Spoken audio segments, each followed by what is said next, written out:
So, we're going to be very informal here. We've got 3 tracks that we want to share with you. The first one we're going to do is the Ramones. So you guys like the Ramones? Yeah! All right, so I hear a lot of people that make recordings of punk rock, but it doesn't sound that good. It's hard to do that well. This guy does it really well. So, Ed, maybe we can hear like half the song, the mix, and then we'll break it down. Yeah, break it down. Well, it's a little bit of background. You know, this is from the album Road to Ruin, which is the Ramones' 4th album, and it's the 3rd record that I was involved with recording the Ramones. So just to say, we had hoped that we could share the screen here, the screen that has the multi-track, but unfortunately we're having a problem with that. But as my good friend Salvador Tercero said, everyone's already seen what Pro Tools looks like. You know what Pro Tools looks like. Okay. So Ed, give us like half the song. So yeah. And besides, you know, when we recorded this, we weren't using Pro Tools. We were recording, you know, we recorded this in New York City at Media Sound, which is a large church that was turned into a recording studio, and we recorded it in the summer of 1978. So let's just play a little bit of the old boys. Hope it's working. The screen keeps popping out.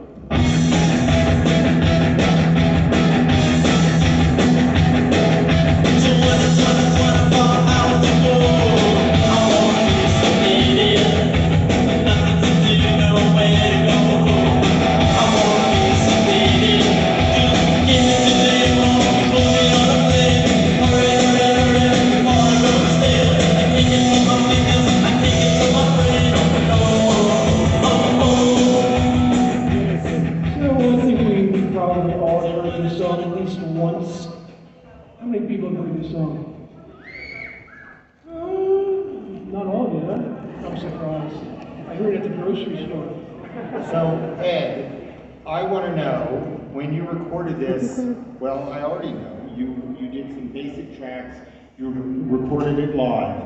With the click track? No click track. No click track. Was that ever a problem? No, Marky was a great drummer, so was Tommy. All right. Well, actually, when Tommy recorded, he used a metronome, and he sat it on his kick drum, and it would blink, and he would follow the blinks. That's what Tommy did. He didn't listen to it, he looked at it blinking. It was an old school. I don't even know what it was. All right. Are you a metronome guy? Now? Yeah. Yeah. Sometimes, okay. Most of the time, honestly. All right. Yeah. So can we hear the first tracks that you recorded? Yes, you can. Things. Yeah, what was that? We did the drums. The drums. Bass and drum. We did Marky Ramone playing drums. And maybe you can Dee playing bass. And Johnny on guitar. Why don't we build it up? Let's start. Okay. Let's just start with the drums and see what they sound like. How many drum tracks? Okay, yeah. You know, now we have with Pro Tools we have so many tracks. But this was a 24 track, and always extending it a little bit. We have one. You can't see this, but we have the kick on one track, the snare with just one mic, kick drum, which was probably a 47 FET. Snare drum at 57, hi-hat, which also has the claps in one section, because we didn't have any other tracks to put it on. The rack tom, floor tom, keeps on blinking. Okay. It's gone. We'll play us those first. Little technical difficulties. Floor tom, overhead left, overhead right, and the root sound, which is really important. So I'll just play all of the drums right now. Come on, play for me. Here it comes. No, we don't have it.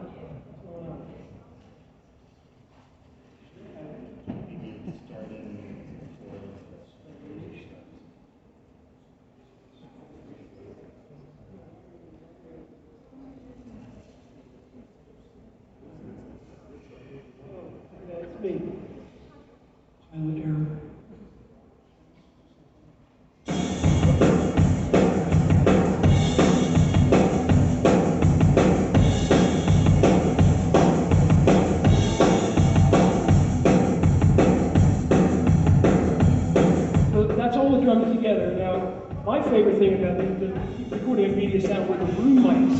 I'm going to solo the room on track.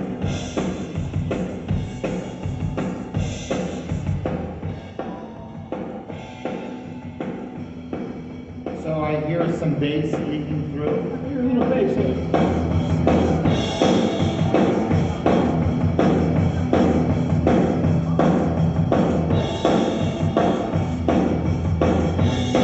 I use that as the basis for the sound, and then bring up the other microphones underneath that. Here's the kick.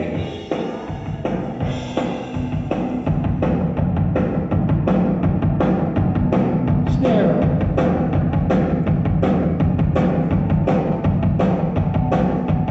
Tom-toms.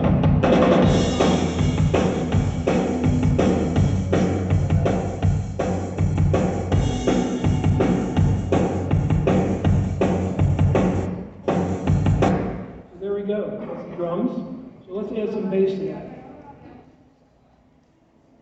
So you had 3 bass tracks, is that right? We have 3 bass tracks. We have the bass DI, a bass with mic, we have a mic on the SVT, I think it was R12, and a bass on a Marshall cabinet. Let's hear some bass. Old DD.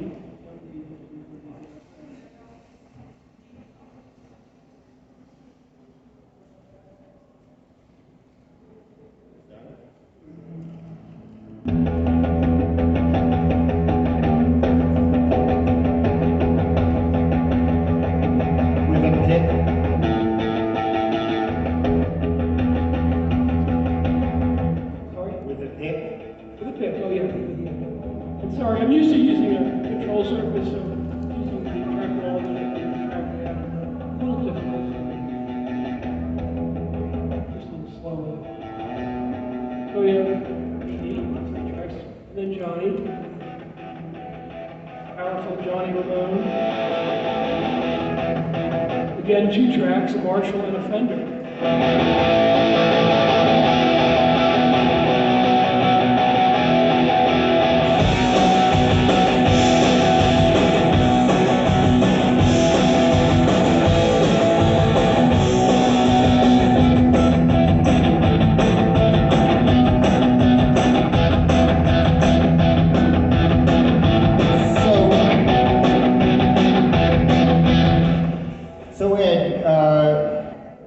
Things that I didn't know is that you played a lot of tracks on this, that they actually had you playing guitar. Yes, I overdubs with guitar. We overdubs them. But that right here, what we're listening to is the original track. That's the original track. This was all recorded live. It wasn't overdubbed at all. This right here.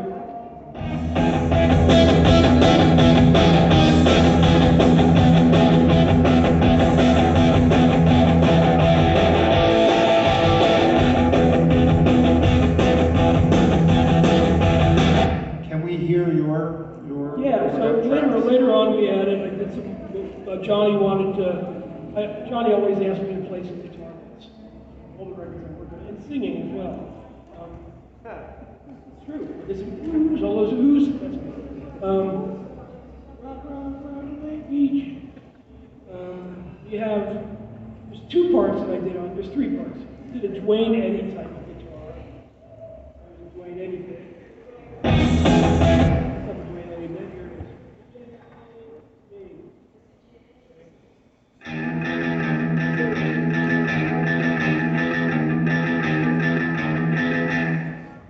Just happens in those sections. Every time there's no singing stops, we have those coming up. And there's also this plunky type of Beach Boys type of duk duk duk duk duk duk duk, which we have going on. And that's replay. Yeah, that's replay.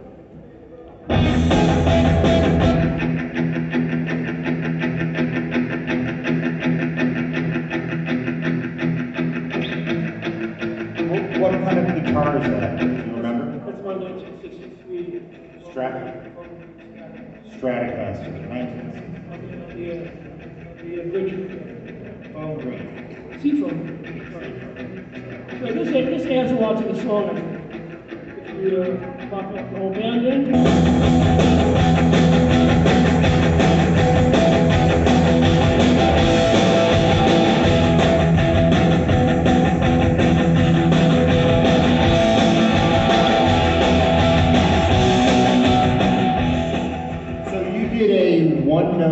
guitar solo. It's true. What inspired that? Well, I'll play the instrumental section without the guitar solo first, right here.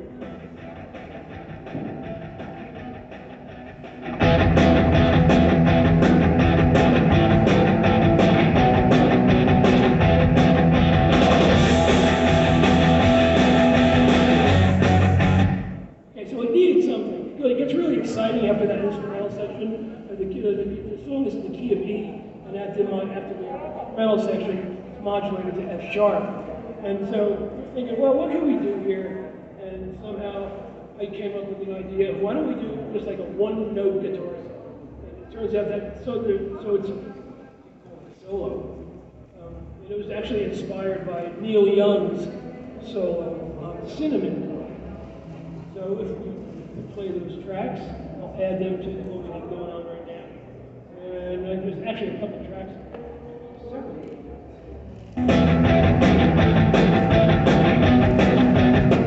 One of them.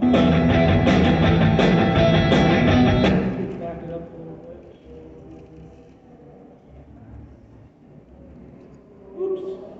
Oops.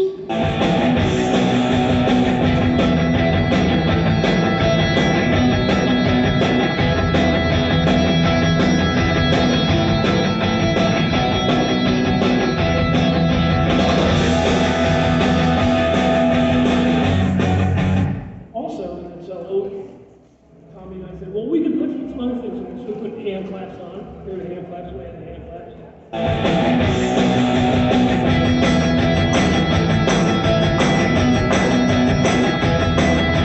And the tambourine. Also a tambourine there. So, hi. Sorry. You like doubling. Yeah. You like doubling. Johnny's not double. My guitar, solo guitar, and the plumber guitar is double. Okay, and but also, split left and right. but also the vocals. Vocals, Joe. Anybody double vocals? Yes. Does anybody do that? Everybody. All right, well, I only everybody does that. I only do it because it feels good. So, you were mentioning that Joey Ramone was really good Excellent. at doubling.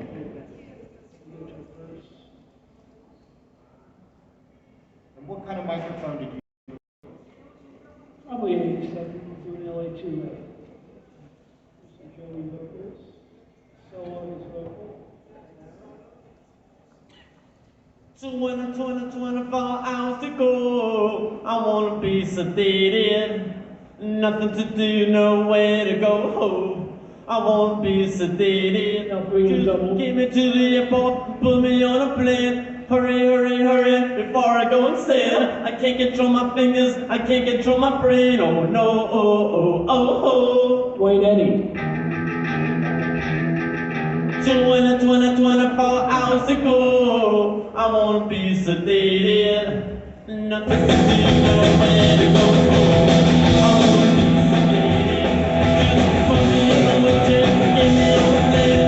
Hurry, hurry, hurry, before I go and sail. I can't control my fingers, I can't control my brain. Oh, oh, oh, oh,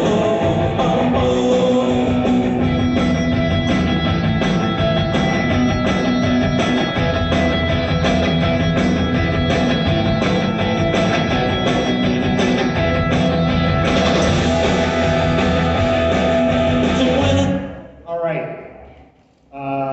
I'm thinking that maybe someone's got, while we've got this up, before we go to another song, anybody have any questions you want to ask? How large was the room? How large was the room? Oh, it was large. I'm not very good at estimating how long that large was, but it was, it's kind of the size, probably the size of this auditorium. Yeah. And it's around the same height. It's very similar to it. Control room fun, control, very large control. Could fit 20 people. It's probably as large as this. Any other questions really fast? You want to shout it out? Yeah. Compression. Tell us, Did things go in or recorded with compressors? Are you a compressor on the mix bus guy? No. On recording, there's nothing on the drums, just the console. It was a Neve 8068, media sound at the time. I probably put a compressor on the direct bass. Tracking, nothing on the guitars, nothing on the amped bass. And you had mentioned yesterday to someone I used to. that used a FET 47 on the kick drum. Yeah. It sounds great. I don't know. You all have FET 47s on your kick drums, but it sounds really, really good. So we did. Yeah. One last question? Anyone? The kick drum heads are open on the back. The head is the head in? No, it probably has one, and the microphone is inside. Inside of the kick, yeah. No compression. All right, sounds great. All right, let's go to the next one. Okay, let's take these two chairs. Everybody get us?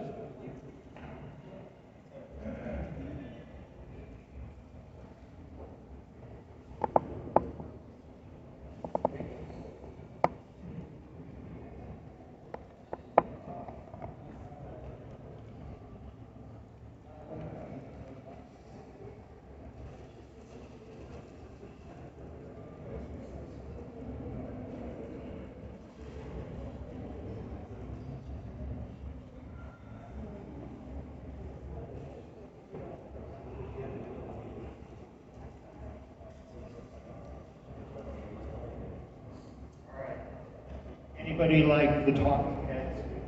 Talking Heads, big fans. I am blown away. My big thing is the cello part that never made it.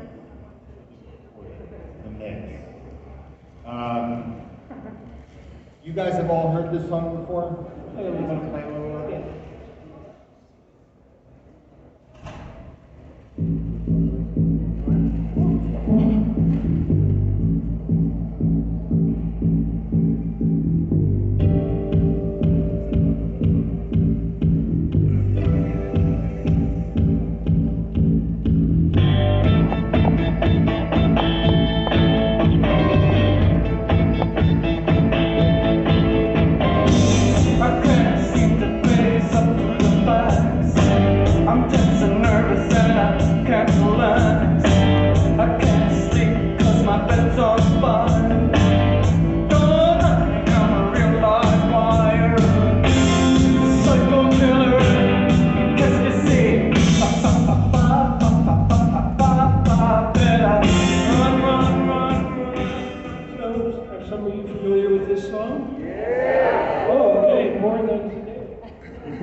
Because they shop at the right supermarket.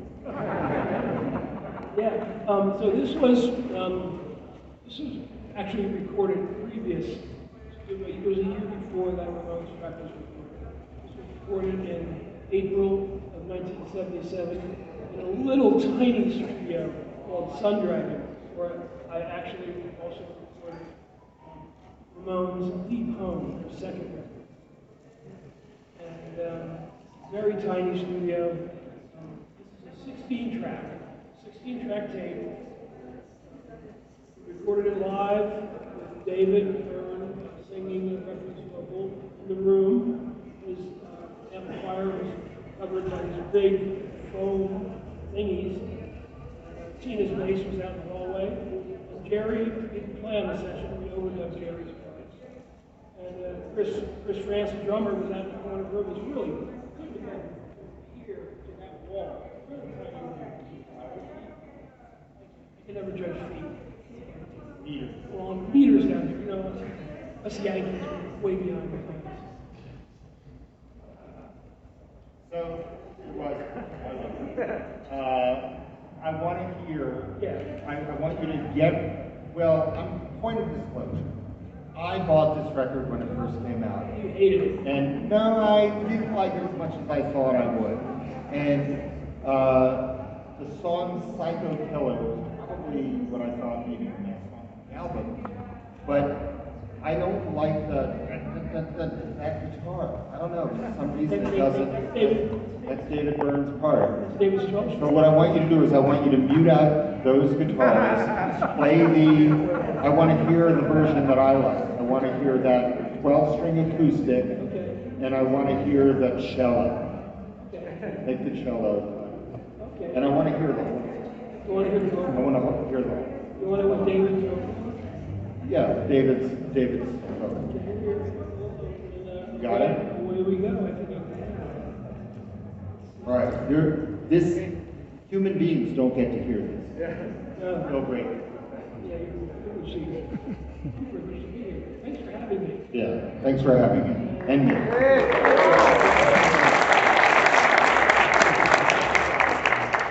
And I'm trying to figure out why we're not hitting anything. Pilot error again.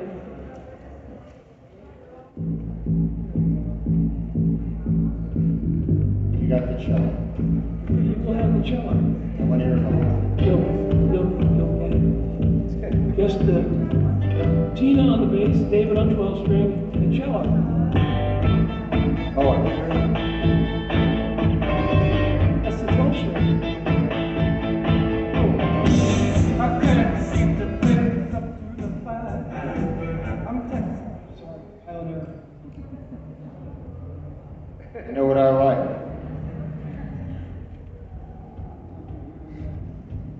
I'm not used to running on laptops. Excuses. Play the whole thing. Here it comes. I can't seem to face up to the fire. I'm tense and nervous and I can't lie. I can't sleep because my bed's on fire. Don't touch me, I'm a real live wire. Psycho killer.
I mean, look, I'm stupid. It was a hit record, despite the fact that. Well, I think we actually changed the acoustic version. We added the acoustic guitar and the cello, and then we decided that we wanted to add more to it in a different way. So we made a copy of the thing that was 16 days and made an acoustic version. Yeah. Without the electrics, with the same drums and bass. Yeah. With a slightly different cello part and a different vocal part. So we kept this and transferred it to another tape. Yeah. Minus the electric guitars. It was released. You can find it on YouTube. There's a mix of it. With the cello. With the cello. It's a full mix with the cello. It's on YouTube. I think it's called Psycho Killer acoustic version. It's on YouTube. So how did you record this? What did you do? I mean, was it, so you said there were tracks that were live, you only had 3 people in the band at the time. I'm sorry, this is distracting. Still sitting, I'm just complaining. Yeah, so, yeah, we tracked it with just the 3 of them. It was David on guitar, Tina on bass, and this is a play of exactly what we did in tracking.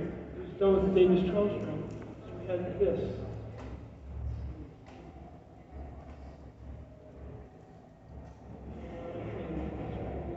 Beginning of the song. And this was the backing track. And this was all live.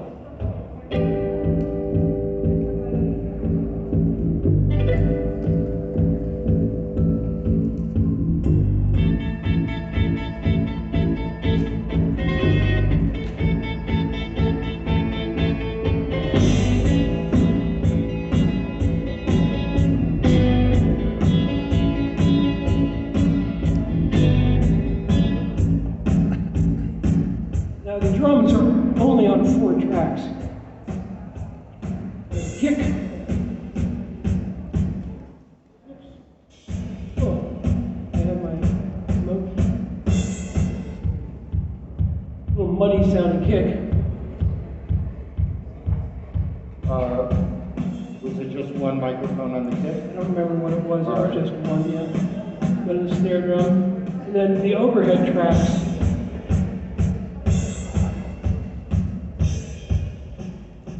Reverbs for a small room? What's that? Reverbs for a small room? I didn't print any reverb. We actually, in the mixing of this, we used, I can't explain it, we used the atmosphere.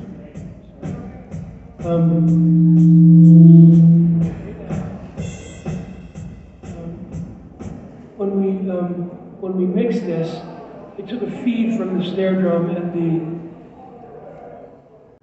drum and sent it out to the room, media sound room, with a pair of JBL 4310s. And mic'd it back and brought it up on a couple faders, and that's what we used for the drum reverb. Wow. It's just a room that's Kind of- this reverb. Yeah, it's kind of innovative. Like a chamber. And I gated it.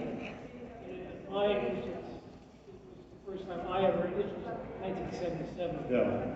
But we didn't exaggerate the gated sound, but they were gated. And if you listen closely, you can hear it. It makes the record, especially in the atmos, back speakers. And what did you use on the, how did you process the vocals? No? I do what? How did you process the vocals? Oh, and probably, we use an LA2A, maybe a Poltec, throw off a little bit of the bottom, and this is on Poltec, boosting a little bit of the A and maybe 10. And any delay on the voice, or? No, there's nothing on the mix of this voice. If you listen to the mix, it's very dry. Was that, you make a dry mix, was that a conscious decision? Yeah. Is that something that the band said, we want it to sound small and dry, or did they have any opinion about that? They liked the way it was going. They use certainly, maybe a digital delay line on Yeah. parts. And then certain parts are kind of slack, depending on which section of the song. There's something on there for this section.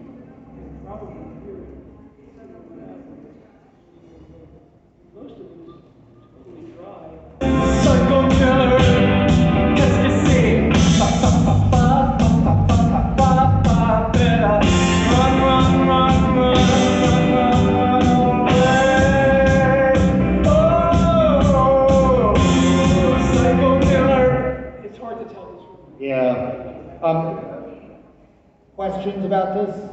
About the talking I heads? have a question about the bass tone. How do you make it sound so like big, so fast? How do you make the bass sound Well, big it's and probably fast? the way it was tuned to begin with. And I know when in this mix,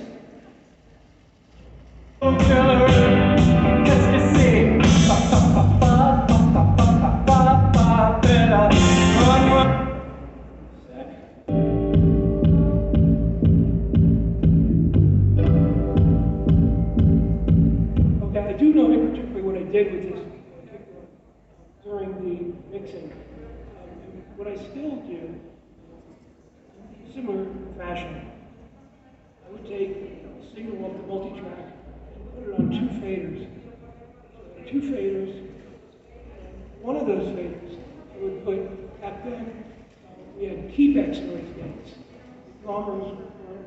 The only gate that we had were keep-X made by a company called Valley People.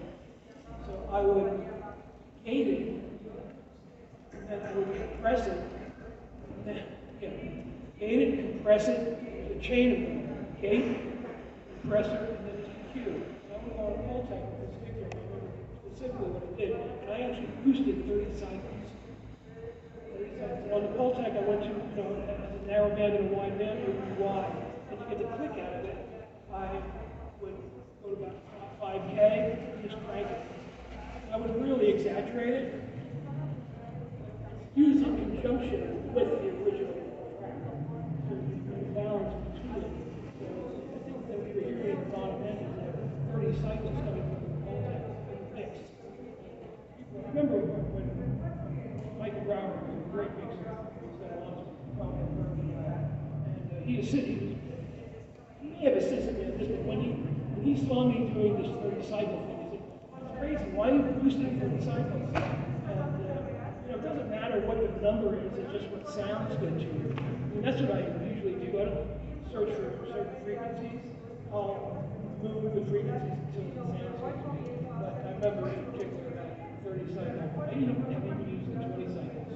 That's all type of thing. Other questions? Yes. What kind of device did you record that song with? Oh, it was a Studer A80 of 16 track. Yep. So this is long before Long before- Nuendo. Yeah, long before Nuendo, Pro Tools, or Cakewalk. Yeah, Is there Cakewalk.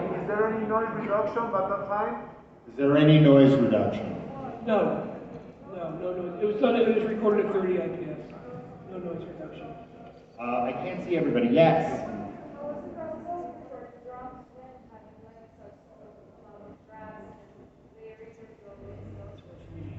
Well, she said, tell us about the process of recording drums without having an infinite number of tracks.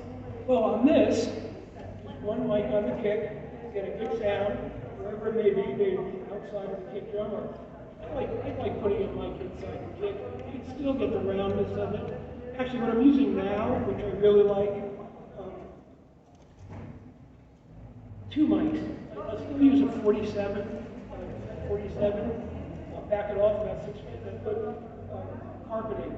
I'll make it two carpeting. I'll put the mic about 6 feet back off of it. I'll put a Sennheiser 421 inside, maybe that far away from the kick drum. Okay? The snare, I've always only used one mic on the snare. I don't like the sound underneath the snare. It makes me go, I don't like it.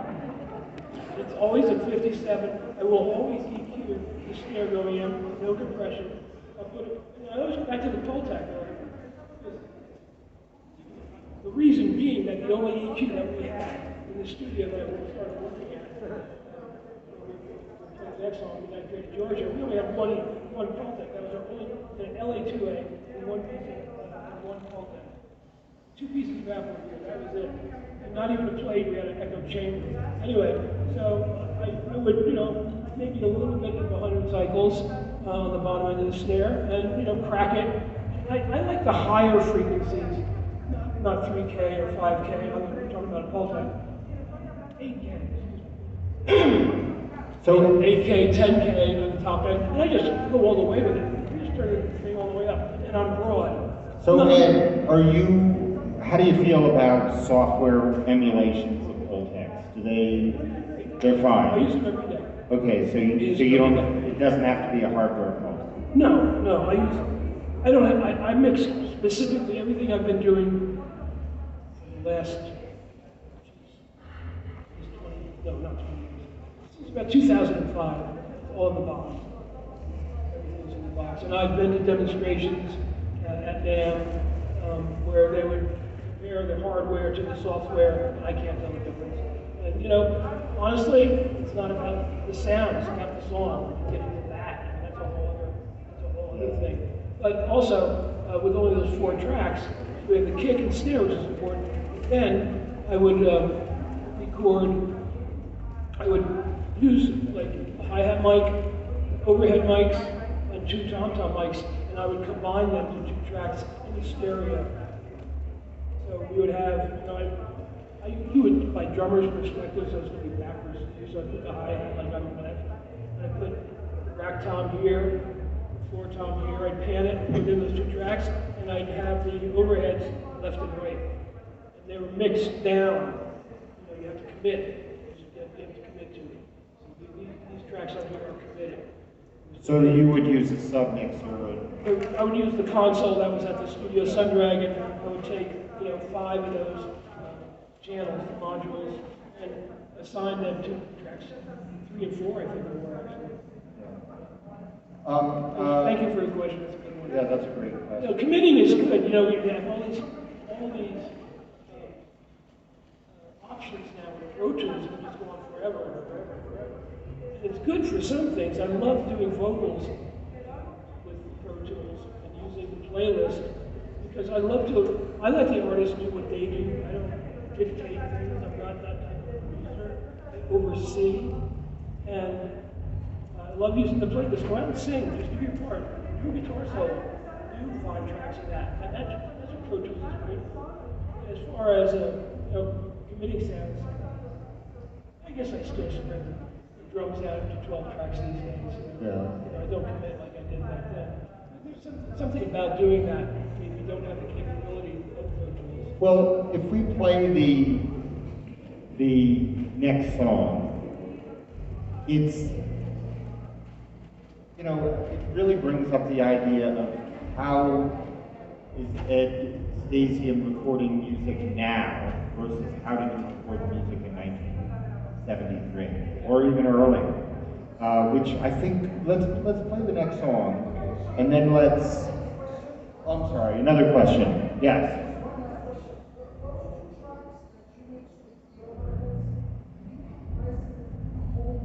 No, there's no compression on the drums at all.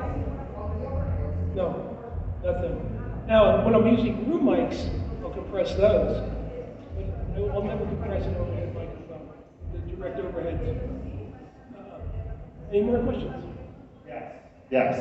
Can you tell us more about the vocals? Can you tell us more about the vocals? The voice? The voice. How it was recorded? Yeah. It was probably a 87 with an LA2A, maybe a Pulse, I don't remember, it was a long time ago. But it was David in the room. David didn't get along with the actual producer of the record, Tony Bon Jovi, and refused to have him in the room when he was doing vocals. He got along great with David, so he took me aside and said, I can't work with Tony in the room. I just want to do vocals. So Tony has a famous nephew. John Bon Jovi. John Bon Jovi. All right, let's look around. We're going to play switches.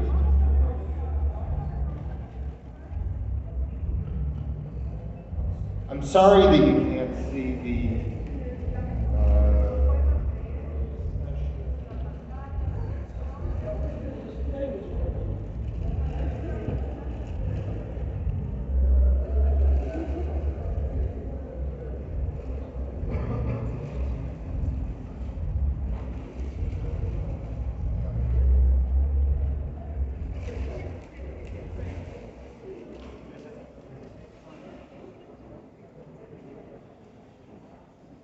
I don't know about you, but I love listening to people's multi-tracks and having the guy who recorded it and be able to ask him all kinds of questions about how he did it. I think that that's so great. I think, you know, the Ramones, the Talking Heads, they were all music I listened to when I was in high school, but this song, do you know this song, Midnight Train to Georgia? Yep. Has anyone never heard Midnight Train to Georgia? Don't be embarrassed. You've never heard it? You know what? Your life is going to change. You're going to like this. You want to play the whole track? Sure.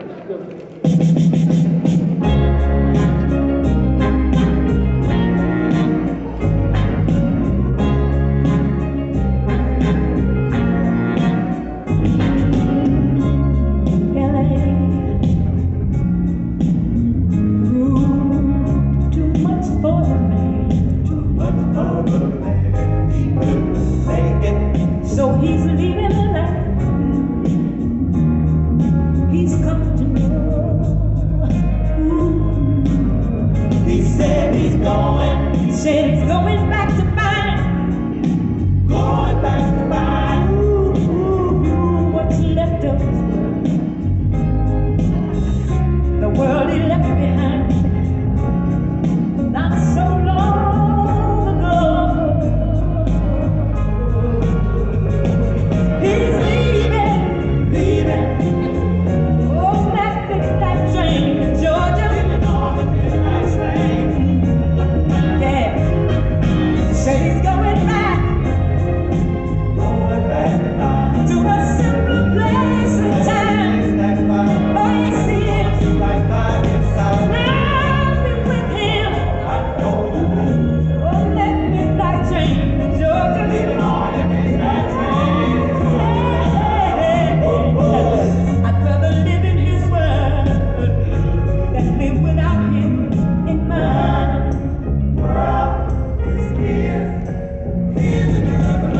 He kept dreaming, ooh, that someday he'd be the star. But he sure found out the hard way that dreams don't always come true. Oh no. So he found out his heart. And he even sold his own car. Bought a one-way ticket back to the life he once knew. Oh yes he did. He said he would. I was leaving on that midnight train to Georgia. Yeah. Said he's going back to find. Ooh, a simpler place and time. Oh, yeah. And I'm gonna be with him.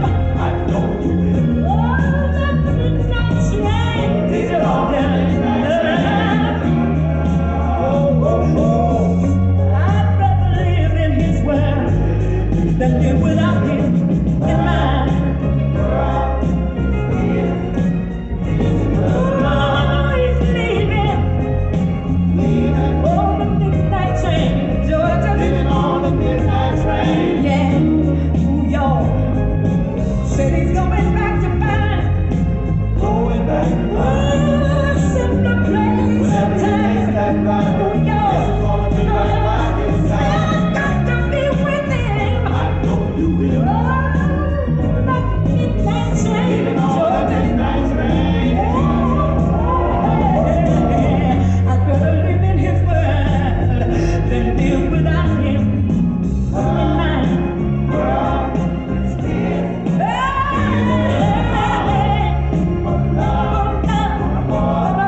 The midnight train to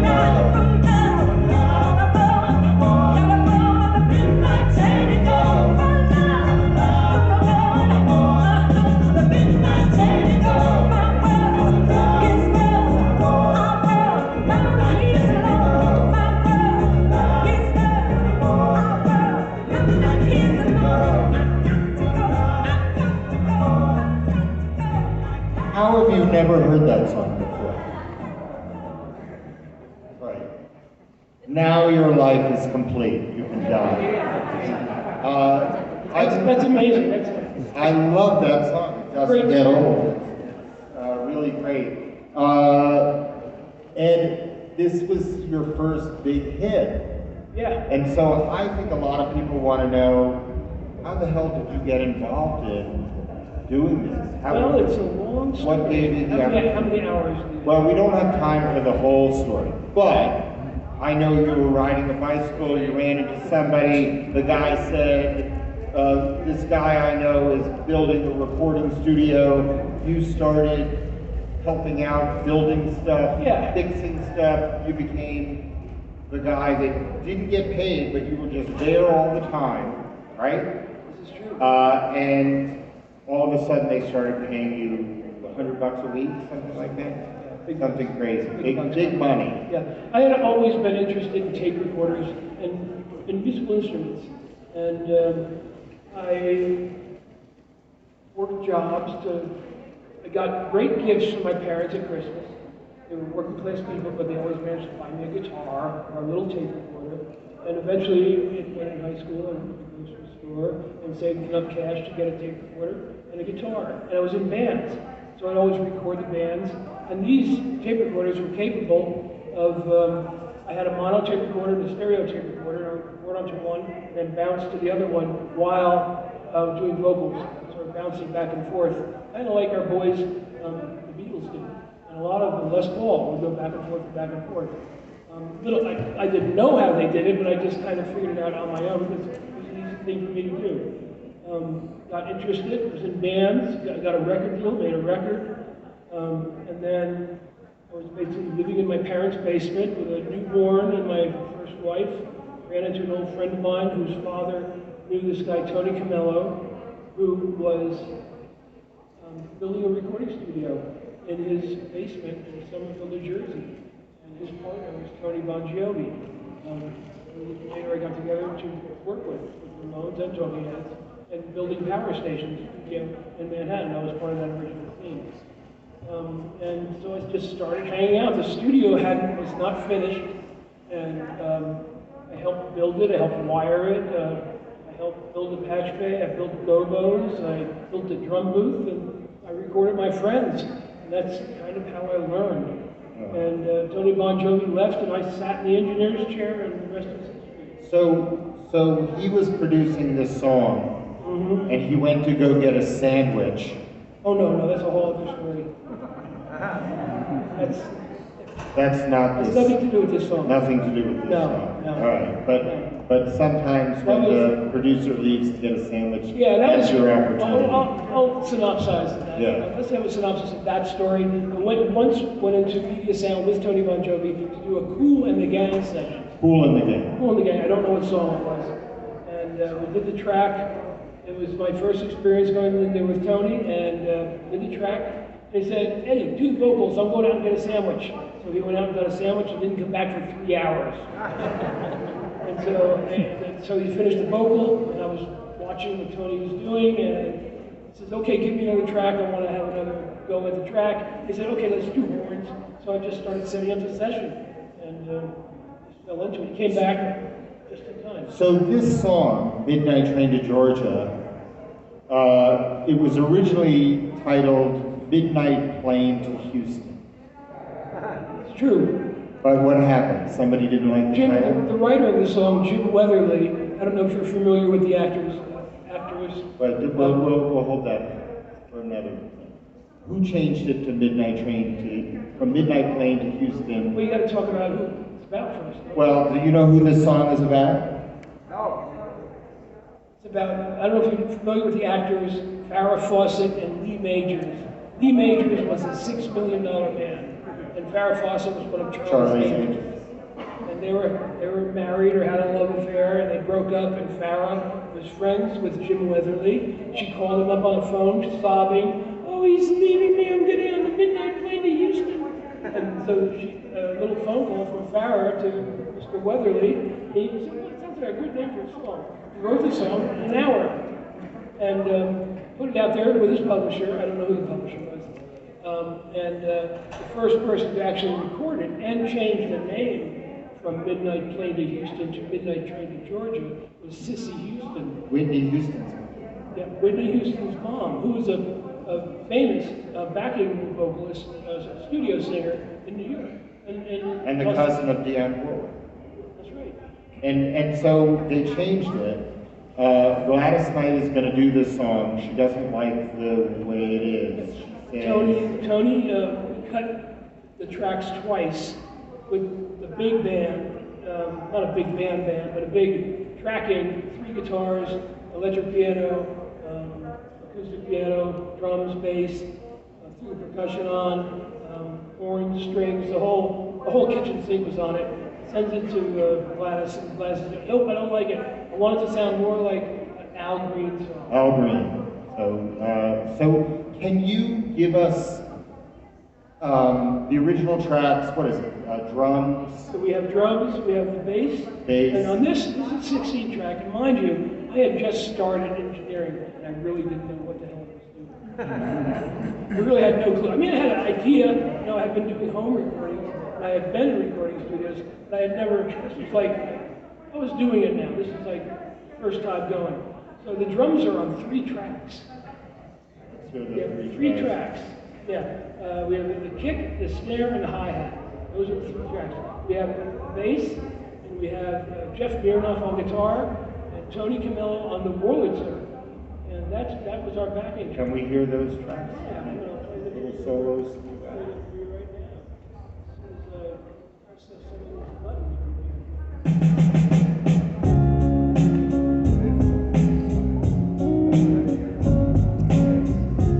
That sounds really good. Okay.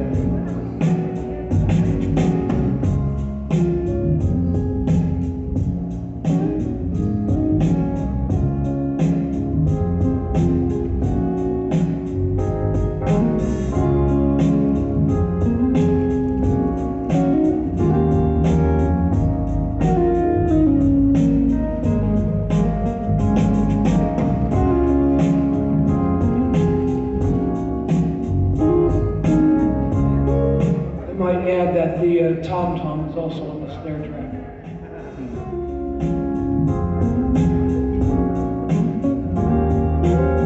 What kind of mics did you use? What kind of mics?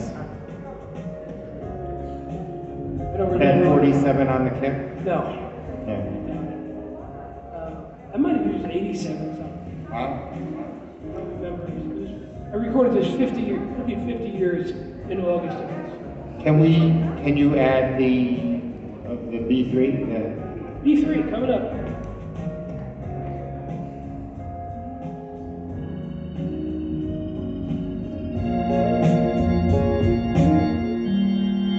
Mono.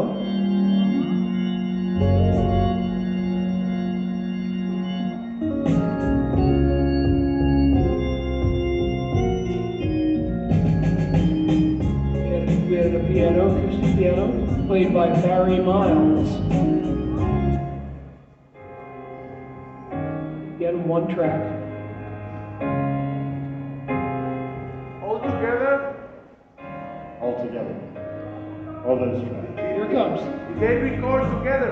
Did they record together? No, the first things and then added the B3 and the piano. B3 and acoustic piano were overdubbed.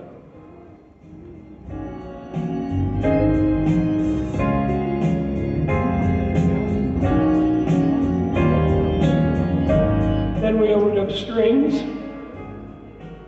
2 tracks, stereo, double tracked.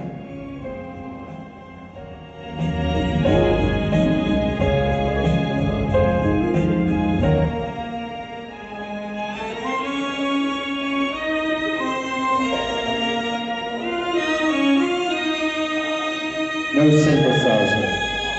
All real strings.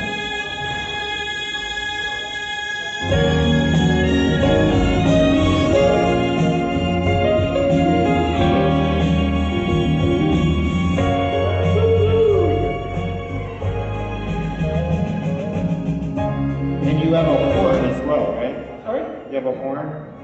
Horns are pretty sparse. Maybe from the beginning? Yeah, they're in the top.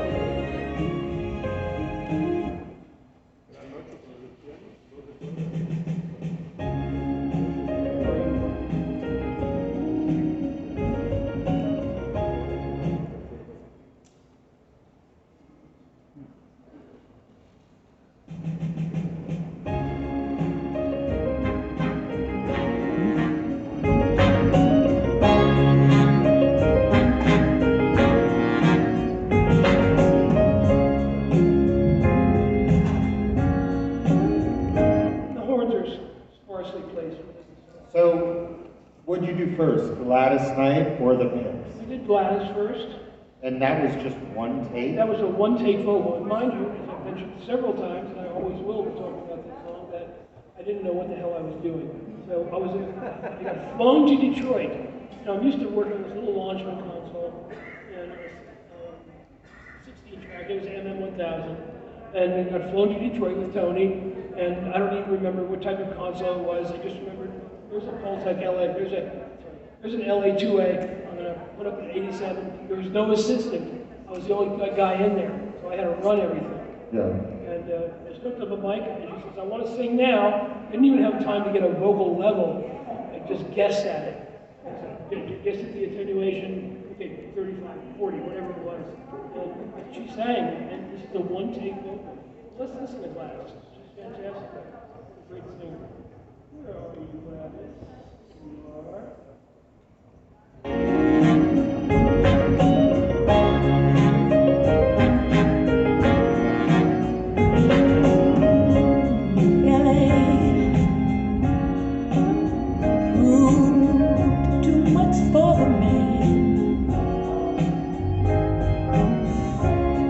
So he's leaving the life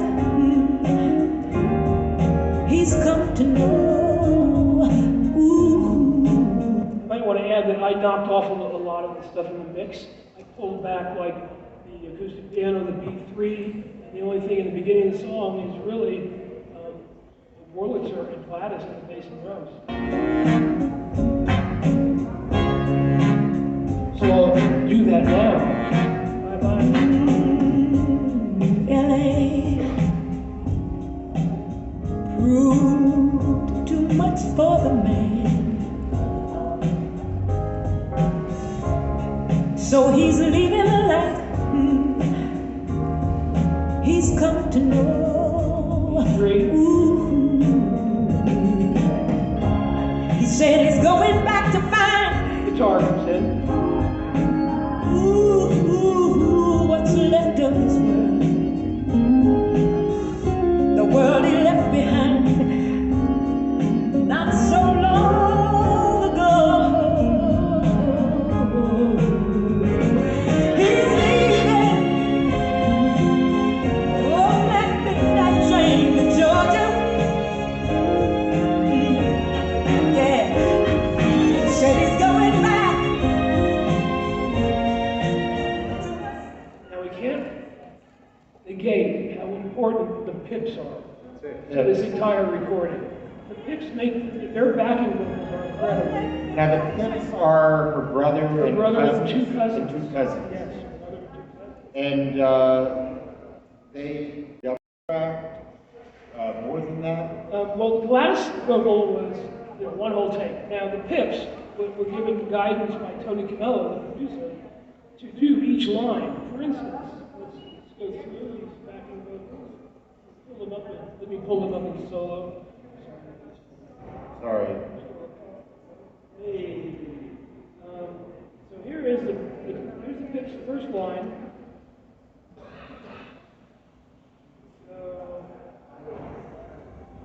Too much for the man, he couldn't make it. See, great. So we would do one track, and then we would double track it, and then we would go on to the next one. And it's continual, the entire song. Did you bounce Pips together?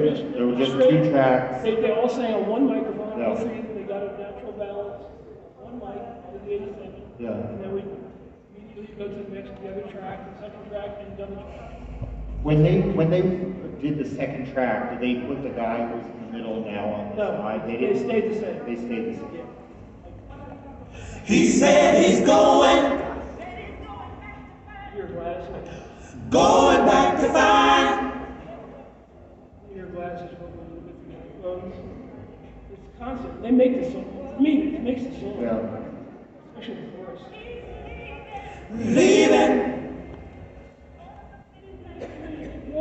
Leaving on the midnight train. Too yellow. Favorite part. Going back to find. Whenever he takes that ride, guess it's gonna be right by his side. I know you will. Comes. leaving on the midnight train to Georgia. Woo woo!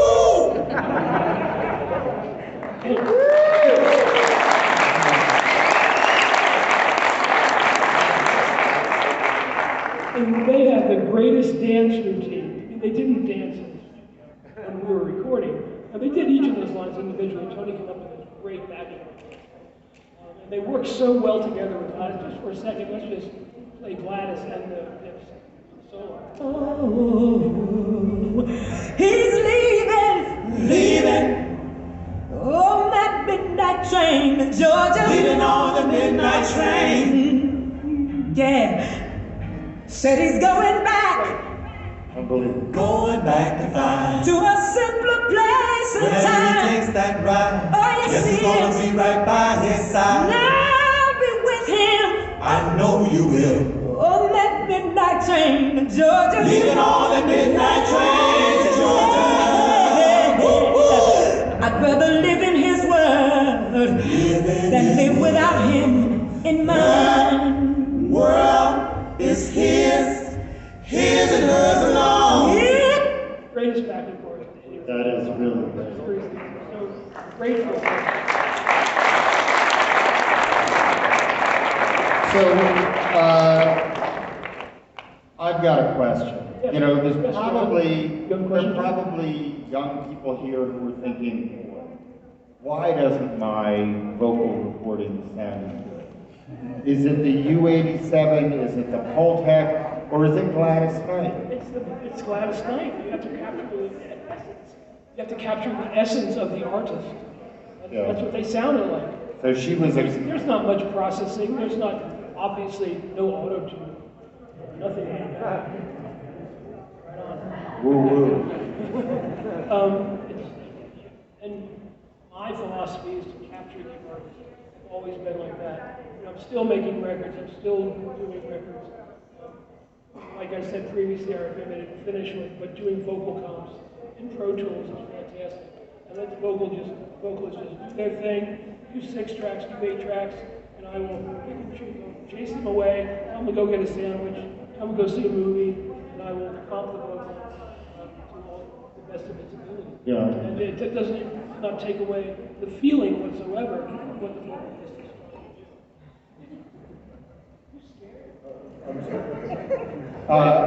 Questions from the audience? Yes. I got mixed up with the backing vocals, What's your approach when tracking a singer with such a wide dynamic range? As What is your approach to capturing a singer with such a wide dynamic? Well, I do use a compressor, and if there are, I use a compressor, I always use a compressor on the vocal, it's always an LA2A. I'm not, that's because I was brought up with it, I just love it. I have 1176s, I have Avalon that I use often, but I really enjoy the LA2A. I will do 3 different things. If there's an incredible dynamic range, if there's a really soft verse, I will do the verse separately, and I'll do that all in a row. On the playlist. And I'll make it a separate playlist for the verse. It's very low. He's singing, he or she is singing very low. And if the chorus is going to blast out, I'll put that on another track and make a playlist of just the chorus. Does that kind of answer your question? But back in the day, Or doing live, if you do the live thing, you have to learn the song and actually ride the fader. Do you ride the fader when you record? I have ridden faders in my life, yes. I have. These days, working in Pro Tools, I'll tend to do a section at a time if that's the case. To get a more intimate feel, get them closer to the microphone, and then blast them out in the room if it's a louder chorus. Yeah. Other questions? I see you over there, so. But is there someone else with another question? I got mixed up with the Oh, sorry. sorry. Okay, there you go. I got mixed up with the backing vocals, like the process of recording. Did you record each person separately, or like In this the song? mic? In this song, did you record the background vocals separately, each person? No. Or were they standing around the They microphone? were all standing around the same mic. Yeah. even when they were like harmonizing in a Sorry. When they were harmonizing? like yeah, the they were performance. Yeah. 3 people in front of the Three microphone. people, they have a natural balance. They've been singing for years together. So they had natural balance. They had a family thing. Families, I was privileged to watch the Bee Gees, the Brothers Gibbs sing. They had this thing about singing that was incredible. And the pictures were the same. They were, they sat around, got around the mic, they got their natural balance, and just boom, got it. And then we double tracked it. Came out fantastic. Great. That's a great question. Yes. What are some new things that you do now that you wish you could have done with it in those days? Like, do you still work with 4 mics for the drums? Now, Yeah. how many mics do I use for drums now? Is that what you're saying? Well, what he was asking is, what are some of the things you do now that you wish you could have done back in the day? Oh, I don't want to change a thing. No, I'm very happy with everything that I've done in the progression of learning from a monotape machine to Dolby Atmos. But how many mics do you do? Now I'll do 2 kick mics, 2 snare mics, 1 tom. I'll use like between 12 and 16 mics, including room mics. For sure, yeah, I'll do that. But I don't. Okay, but no regrets. I don't regret not recording the talking heads with 12 mics. Besides, we didn't have enough tracks. That's why they're on 4 tracks to begin with. And we have another question. What would you say? What would you say was your biggest creative contribution to Midnight Train to Georgia as a producer, as a recording? Well, I was really the engineer, but I think the mix was the most creative process on my own. Just cutting the strings, and especially cutting out the strings. So you made the decisions to kind of bring the song I out. built the song up. I pulled everything out except for the bullets. Except for, I think it's only the bullets. Yeah. Let's just briefly review the original real quickly and see what's. I mean, everything is in the very beginning of the intro. We have everything. The kitchen sink is in.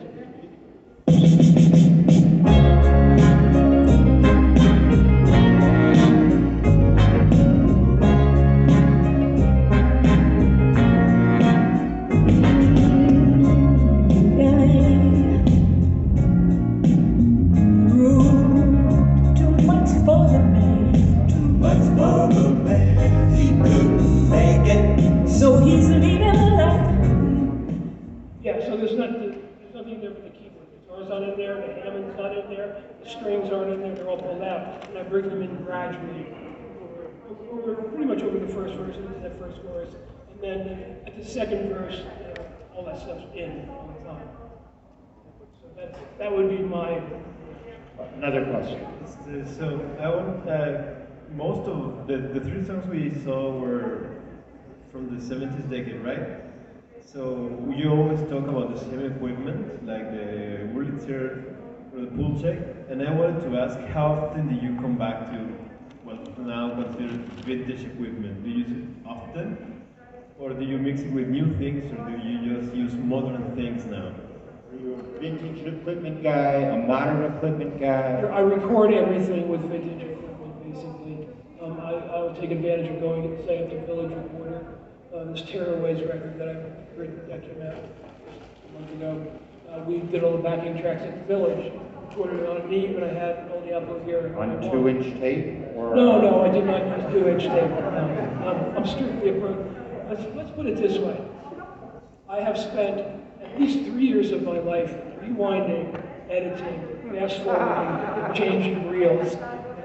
I'll stick with Pro Tools. Very easy. And also doing recalls. I do everything in the box, so getting a recall with Pro Tools is 30 seconds at most. Yeah. Once you dealt with transports and tape machines, and you don't have to. I don't want to. Other questions? Yeah. Do you think that having more options, like right now we have like lots of mics, lots of preamps, lots of software options, and that can influence your thought process to record or even mix? Do you think that it's better to have more options, or is better to limit your options so that you can learn those options really well? I think that you should find your options and stick with them, or experiment, see what you like the best. That's simple, I think. Just keep what you like. I mean, there's plenty of gear out there, and there's a lot of very good gear out there. Gracias. Dos Great últimas preguntas, por favor.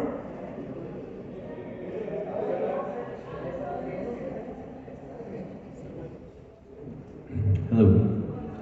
So, I have two questions. The first one is, as a recording engineer, what is best to record a band, like a live session, or record every single instrument? Like first the bass, then is the drums. And the second question is, who's the bass player? Yeah. Bob, the famous Bob Babbitt. Bob Babbitt is the bass player. Who was the Motown guy. Yeah, after James Jamerson kind of fell out of the picture at Motown, Bob took over and was the bass player. He plays like Papa Was a Rolling Stone. B-A-B-B-I-T-T. Just Google a guy. He's done an incredible amount of work. Very good. Now, I have done, I have done many different ways of recording bands, but I will always start with recording the band playing, and then possibly replacing parts. It's good, but I'll always have the band in the room with the instruments and the amplifiers isolated.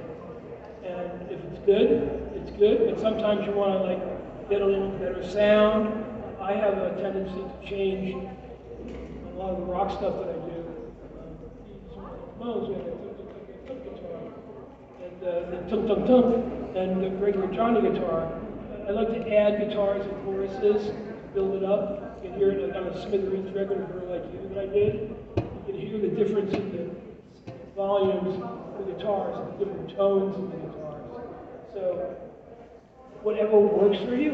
If you get a great performance from a band live in a room, keep it. It's great if you have good tones.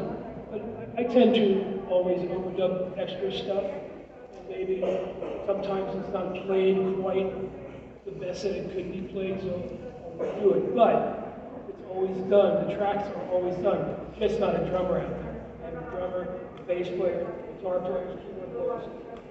Singer doing a reference vocal, or maybe they'll turn out to be a great vocal. You just never know. So I recommend recording them live. Isolate, these days. Well, actually, the Long Riders record I did at my home, we recorded it in the living room.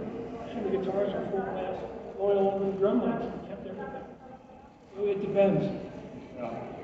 Tucker, you have a question? I do, Ed. Hi. To me, this track. Greetings. Thanks for coming. Pleasure is mine. Thank you. This track gets off to the most remarkable start because of the snare.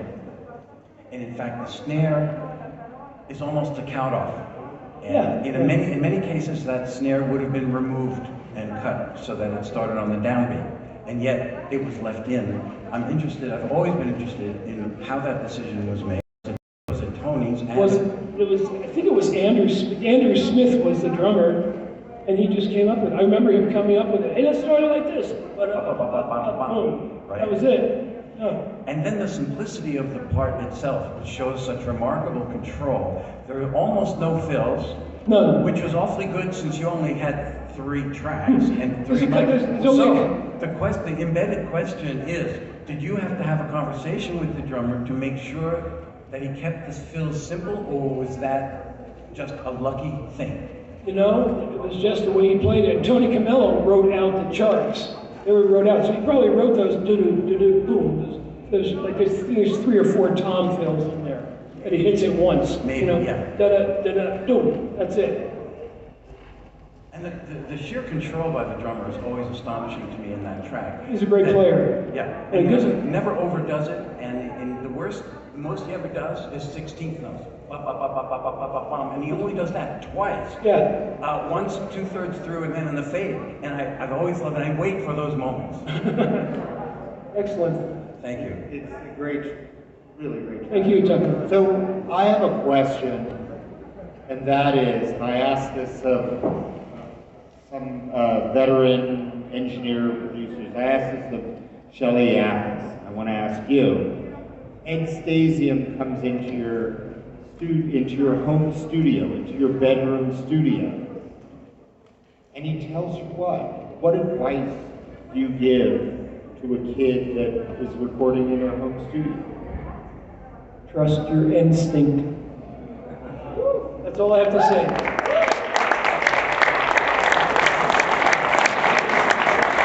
That's my big tagline. Just trust your instinct. Whatever you feel is right is right. If you feel you're doing the right thing, you say, hey, that sounds good. You don't have to go any further than that. Trust yourself. Believe in yourself. Well, it's been really wonderful. I know I've had a great time listening to these tracks and hearing Ed answer questions about how it was recorded. It's just amazing music and great guy. Thanks for having me. Congratulations. I appreciate it. Thank you. Thank you all for coming. Thank you, everyone. Thank you. Thank you for having us.